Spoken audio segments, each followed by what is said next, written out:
اسلام کے عظیم سپہ سالار کے حالات زندگی قسط نمبر 7۔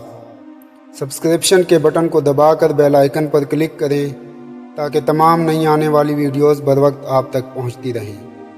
بسم اللہ الرحمن الرحیم۔ السلام علیکم۔ یہ درست ہے کہ رومی اور فارسی سلطنتوں میں طوائف الملوک تھی، مگر اس کے باوجود بھی وہ بڑی زبردست فوجی قوتیں تھیں، لہٰذا صرف عسکری نقطہ نظر سے یہ وضاحت نہیں کی جا سکتی کہ کیوں مسلمان ہر جنگ میں ان کو اس بری طرح سے شکست دیتے رہے، حالانکہ وسائل اور عددی اعتبار سے بھی مسلم افواج دشمنوں سے کئی گنا کم ہوتی۔ اس کا جواب عسکری پہلو میں نہیں بلکہ سیدنا خالد بن ولید کی روحانی قیادت میں ہے۔ جو کچھ بھی ان جنگوں میں ہو رہا تھا اس کو کسی جنگی قاعدے کے تحت نہیں سمجھا جا سکتا جب تک کہ اس روحانی پہلو کو نہ سمجھا جائے کہ جو سیف اللہ کو حاصل تھا۔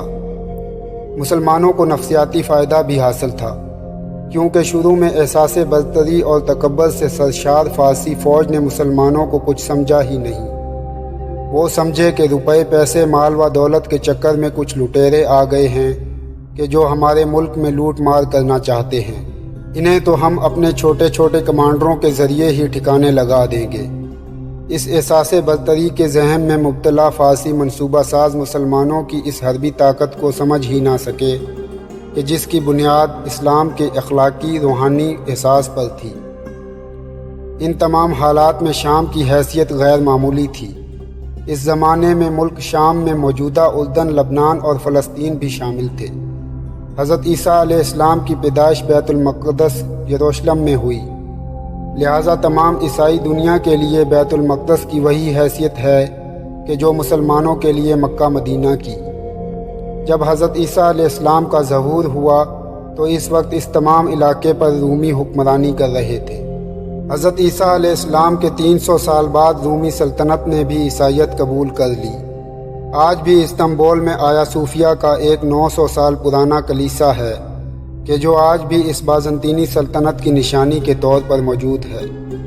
آنے والی صدیوں میں تمام صلیبی جنگوں کا مرکز بھی قسطنطنیہ ہوا کرتا تھا کہ جو بازنطینی سلطنت کا دارالحکومت تھا۔ یہ صلیبی ایشیا کوچک اور ترکی کے راستے آیا کرتے اور شام، مصر اور بیت المقدس پر حملہ آور ہوتے۔ جب حضرت خالد بن ولید نے عراق میں اپنی عسکری مہم جوئی شروع کی اور اس کے بعد حضرت ابوبکر رضی اللہ عنہ نے انہیں شام جانے کا حکم دیا تو اس وقت شام رومی بازنطینی سلطنت کا ایک بہت بڑا صوبہ تھا۔ بنیادی طور پر وہاں جتنے بھی بازنطینی کمانڈر تھے وہ یورپ سے آیا کرتے تھے۔ حضرت خالد بن ولید کی یہ شام کی مہم رومیوں کے ساتھ مسلمانوں کا پہلا بڑا تصادم تھا۔ اس تصادم میں شام میں موجودہ وہ تمام رومی فوج شریک تھی کہ جس کی قیادت قسطنطنیہ کا حکمران ہرقل یعنی ہرقلیس خود کر رہا تھا۔ بازنطینی سلطنت کے صوبے آرمینیا سے یورپ تک پھیلے ہوئے تھے۔ اس رومی فوج میں آرمینی، سلاؤ، انگریز، فرانسیسی اور جرمن دستے اپنے اپنے کمانڈروں کے ہمراہ شامل تھے۔ جب خلیفہ اول حضرت ابوبکر صدیق رضی اللہ عنہ نے اپنی فوج کے ہیراول دستے کو شام کی طرف بھیجا، اس وقت شام کی ساری آبادی عیسائی تھی کہ جس میں عرب عیسائیوں کی ایک بڑی تعداد بھی شامل تھی۔ اس کے علاوہ پارسی مجوسی بھی بہت بڑی تعداد میں آباد تھے۔ اس ساری صورتحال میں جنگی مہم کے لیے سیدنا خالد بن ولید کو وہاں بھیجا گیا۔ شام میں پہلے سے موجود دستوں میں سے ایک کی قیادت جلیل القدر صحابی امین الامت حضرت سیدنا ابو عبیدہ بن جراح رضی اللہ عنہ کر رہے تھے کہ جو عشرہ مبشرہ میں سے بھی ہیں۔ مختلف جانب سے مسلمانوں کے کئی دستے کے جو مختلف علاقوں میں موجود تھے ملک شام پہنچ رہے تھے۔ ان کے مقابلے پر ہرقل نے ایک بڑی فوج اکٹھی کرنا شروع کر دی۔ چنانچہ خطرہ پیدا ہوا کہ چونکہ مسلمانوں کے دستے آس پاس کے علاقوں میں بکھرے ہوئے ہیں اس لیے وہ رومی فوج کا مقابلہ نہیں کر سکیں گے۔ کہیں ایسا نہ ہو کہ ان مسلمان دستوں کو اکٹھا ہی نہ ہونے دیا جائے اور ایک ایک دستے کو اپنی اپنی جگہ پر حملہ کر کے تباہ کر دیا جائے۔ ہرقل کی حکمت عملی بھی یہی تھی کہ وہ بھاری لشکر کے ہمراہ ان مسلمان دستوں کو ملانے والے راستوں کو منتقع کر دے۔ وہ مسلمان لشکروں کو تقسیم کر کے ختم کرنا چاہتا تھا۔ جب یہ اطلاع سیدنا حضرت ابوبکر رضی اللہ عنہ تک پہنچی تو آپ نے حضرت خالد بن ولید کو حکم دیا کہ وہ فوراً شام پہنچیں اور وہاں کے لشکروں کی قیادت سنبھالیں۔ پھر حضرت خالد بن ولید ریگستان سے ہوتے ہوئے شام میں داخل ہوئے۔ رومی فوج کو یہ توقع ہی نہ تھی کہ مسلمان لشکر اس راستے سے بھی آ سکتا ہے۔ شام پہنچ کر سیدنا خالد بن ولید نے سب سے پہلے ابو عبیدہ بن جراح سے رابطہ قائم کیا اور پھر دونوں افواج آپس میں مل گئیں۔ آپس میں بیٹھ کر صلاح مشورہ کر کے جنگی حکمت عملی تیار کی گئی اور فیصلہ کیا گیا کہ تمام مسلمان فوجیں فی الفور اکٹھی ہوں تاکہ اکیلے اکیلے دشمن کے نرغے میں آنے کے بجائے ایک بڑا لشکر تشکیل دیا جا سکے کہ جو براہ راست رومی سلطنت کے قلب یعنی دمشق پر قبضہ کرنے کی کوشش کرے۔ دمشق پر قبضہ کرنے کی صورت میں شام پر قبضہ کرنا بہت آسان ہو جاتا۔ شام کے بڑے بڑے شہروں یعنی دمشق، انطاکیہ، بیت المقدس اور سمندر کے ساتھ ساتھ لبنان میں بیروت کے آس پاس کے علاقوں میں بڑے بڑے قلعے اور شہر آباد تھے۔ شام بازنطینی سلطنت کا سب سے خوبصورت صوبہ تھا اور یہی وجہ تھی کہ وہ بہت شدت سے اس کا دفاع کر رہے تھے۔ چنانچہ پہلے مسلمانوں کی رومیوں سے چھوٹی چھوٹی جھڑپیں ہوئیں اور چند ایک چھوٹے قلعوں پر قبضہ کیا گیا۔ اس کے بعد مسلمانوں نے براہ راست دمشق کا محاصرہ کر لیا۔ دمشق کا محاصرہ جاری تھا کہ مسلمانوں کو خبر ملی کہ رومی بادشاہ ہرقل نے اپنی فوجوں کو اس طرح ترتیب دیا ہے کہ وہ مسلمانوں کو پشت سے گھیرنا چاہتا ہے اور اجنادین کے مقام پر رومی فوجوں کو جمع کیا جا رہا ہے۔ مسلمانوں نے جب یہ دیکھا کہ دمشق کا محاصرہ طویل ہوتا جا رہا ہے تو خالد بن ولید نے اپنی فوجوں کو لیا اور حضرت ابو عبیدہ کے ساتھ اجنادین کی جانب بڑھنا شروع کیا کہ جہاں پر مسلمانوں کی رومیوں کے ساتھ ایک بہت بڑی اور فیصلہ کن جنگ ہونے والی تھی۔ لیکن اس سے پہلے ایک غیر معمولی واقعہ پیش آیا۔ مسلمانوں کا کیمپ اور لشکر جب دمشق کے محاصرے کو چھوڑ کر واپس پلٹا تو اس کے آخر میں مسلمان عورتوں کے کیمپ پیچھے رہ گئے۔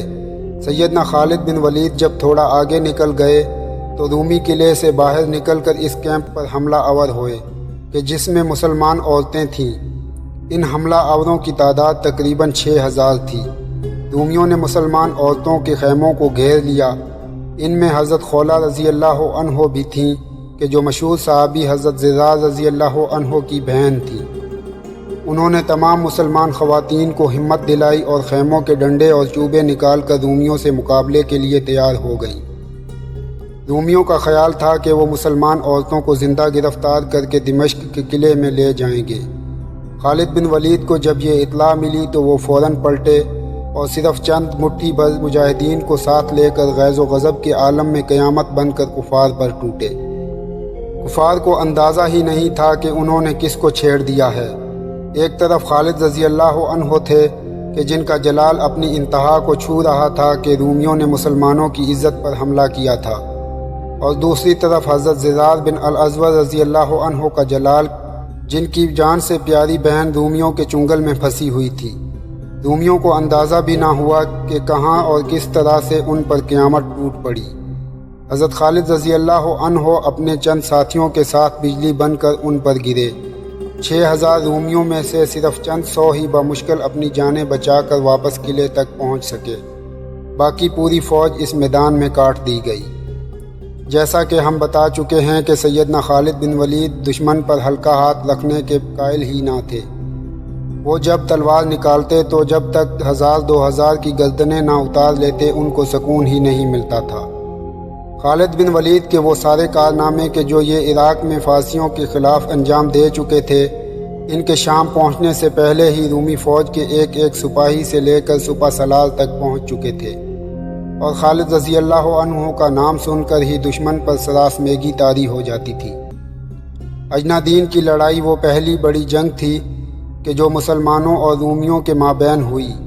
یہاں پر عددی تناسب دیکھا جائے تو 1 لاکھ رومی تھے۔ رومیوں نے بھی صرف اپنے ہراول دستے ہی بھیجے تھے۔ ان کا خیال تھا کہ 40,000 مسلمانوں کے لیے رومیوں کا یہ ہراول دستہ ہی کافی ہوگا۔ رومیوں کا ابھی تک مسلمانوں سے کوئی ایسا واسطہ نہیں پڑا تھا کہ وہ باقاعدہ جنگ میں مسلمانوں کی جنگی حکمت عملی دیکھ سکتے۔ حضرت خالد بن ولید کا انہوں نے نام ضرور سنا تھا، لیکن خالد کو میدان جنگ میں لڑتے نہیں دیکھا تھا۔ رومیوں کی کئی صدیوں کی حربی تاریخ کی جنگی حکمت عملیاں حضرت خالد رضی اللہ عنہ کے خلاف معرکوں میں ٹوٹتی اور بکھرتی جا رہی تھی۔ مسلمان فوج کے پاس کوئی خاص ہتھیار نہیں تھے، جبکہ رومیوں کے پاس منجنیقیں اور گھڑ سوار دستے تھے، اور وہ خود بھی سر سے پاؤں تک زرہ بختر میں غرق تھے۔ مسلمانوں کے پاس ہلکی تلواریں اور نیزے اور ہلکا گھڑ سوار دستہ تھا، لیکن جب جنگ اجنادین اختتام پذیر ہوئی تو نتائج انتہائی غیر معمولی اور ناقابل یقین تھے۔ 70,000 رومی قتل ہوئے، جبکہ صرف 450 مسلمان شہید ہوئے۔ ان نتائج کو سمجھنے سے انسانی ذہن قاصر ہے۔ دنیا کی تمام جنگی تاریخ میں آپ کو ایسے نتائج کہیں نہیں ملیں گے۔ یہ کون سی طاقتیں تھیں کہ جو وہاں کام کر رہی تھی؟ کہا جاتا ہے کہ اسلام تلوار کے زور پر پھیلا ہے۔